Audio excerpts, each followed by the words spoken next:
I'm not a very shy person, very shy. I'd have to go talk. I'm sure you probably feel like Mhm. you're not an orator or anything, just have to go do it. I thought, well, man, I'm gonna have to introduce my film and talk about it afterwards. I'm afraid of that. What am I gonna do? I've never talked in front of more than 5 people before. So I went to see this other movie and it was good. And I was watching and then the director comes up at the end and goes, yeah, well, that was my movie. And, here's the writer. And it's like, oh man, I don't like the movie anymore. This guy's kind of a dick. So I cannot do that. I'm going to have to go be who they imagine made that movie. So I wrote out my whole intro. It was like a 20-minute intro because no one had ever heard of anybody making a movie for no money, much less without a crew, much less, the way I did it was just very new. Nobody knew it was possible. So my whole intro is like, you'll see the Columbia logo slapped in front. It's probably cost more than the whole movie. And then I go through, this is how I made it with a wheelchair for a dolly, a turtle. I wrote around things I had. I mentioned the turtle, the pit bull, the bus, the ranch, all that stuff, right? So then when they see the movie, in fact, I think my wife was in the audience. She said, at Sundance, people were laughing so much at your intro. They just wanted to hear a story like this so badly. I heard someone next to me say, I'm going to vote for his movie. They hadn't even seen the movie yet. Just because the story was so good, they wanted that movie to be great. And when they see the turtle, big cheers. When they see the pit bull, big cheers. When they see the school bus, cheers. But then when they see how we use it and he slams into it and falls in it, they freaking lose their minds because they know how I put it together. They know the rubber bands and the popsicle sticks because I already set it up. And so that's why that audience, I just taped the reaction. They're so with it. The context is so key. Like you can watch Mariachi and go, hey, yeah, this looks like a $7,000 movie. But if you know the story behind it, suddenly I was curious. I hadn't seen it in a long time. I was watching it for the 20th anniversary. We did a screening and the first few shots come up and I'm like, oh yeah, well, it looks like a $7,000 movie.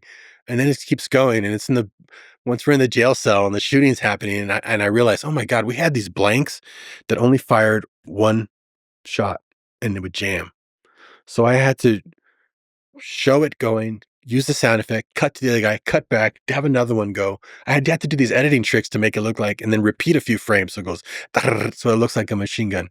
All these stuff that I'm start sweating as I'm watching it going, I can't believe I made this movie with that freaking camera. I don't know how I did. I couldn't even see. I'm there with this long lens, pulling my own focus. When I finally had to do a real movie, I was operating the camera on my first real movie with a crew. And I get the camera and a guy comes over and he focuses for you. You go, that's your job. You focus? Shit, I had to do my own focusing on the last movie. I didn't have so hard. You're trying to focus on a guy while you're filming. And you don't know where you are. And it's just, couldn't believe how much easier it is when you have a crew. But it's extremely valuable to know that the pain of that, the spectrum of creativity that's allowed within that, even just the focusing. Yeah. Like how focusing fucks up on older cameras and newer cameras. What are the different artifacts that come up? Just to know Yeah. the battlefield. In order to be a great general, you have to know how to be a soldier on the battlefield. Yeah. Right? Yeah. It's good to know all that stuff. But, it's like at the end of the day, you could shoot something on a phone. And if you have a great story, no one's going to even notice. They'll be, oh, we shot that on a phone. I didn't notice. So sometimes people get caught up on, what kind of camera should I have? It's like, it's not the camera. That's just the tool. That's just the pen. That's just like, yeah, you can have different paintbrushes, but you can go, I'm gonna limit my palette. I'm only gonna use a fan brush and a detail brush, and I'm gonna make a painting. Do you think that painting is gonna suffer? No, it's gonna take on an identity that you wouldn't have had if you had all the other tools. So sometimes the limitations help you because when you can do anything, it can be crippling. When I knew I could only use those things for Mariachi, it's like, all right, well, it's very simple now. Let me show you how cheapskate I was. Like I did not spend on anything.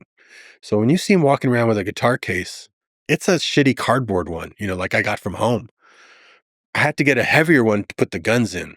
So we borrowed one, but it had this material ripped off the top so you could see the wood. It was just the wood on top. So it didn't match the other one because it wasn't all black. And I was too cheap to paint it black. I didn't want to spend money on paint. So you see that cardboard case, he puts it down, and when he goes to open it, I cut to the other one. Once the wood is Yeah. watch the edits, you'll see it open. Now it's a completely different case for the guns. And when he goes to cut it, when he closes it, it cuts to the other one. And he goes, oh, that's how I did that whole movie. Again, it was a practice film. I don't want to waste any money on it. I don't know if it's going to be able to, I won't be able to make $5 from it. Yeah, but you're one of the few great directors where both the movie is genius and the process of making it is creative genius. It's, like, fun to watch both, to know of both. You know what I believe. Right, right. It's like, It's it's from not me. somewhere I else. have to say, You're just that thing is freaking I didn't get in its way. That's yeah. basically what helps. And people say that, don't get in your own way. This is a little bit easier to understand. It's like, keep the pipe clear. Don't block it with your ego. Don't say you're gonna be shocked, but don't ever say, "Oh shit, how do I do that? I don't know if I can do that." You didn't do it to begin with. Accept that it just came through you and try to get back into that headspace, especially when you go to make a second film or a third film or follow up a success. That's when artists get really crippled because sometimes they start tiptoeing around as an artist going like, "Oh shit, now it's my second film. My first one did really well. They might not like my second one so much."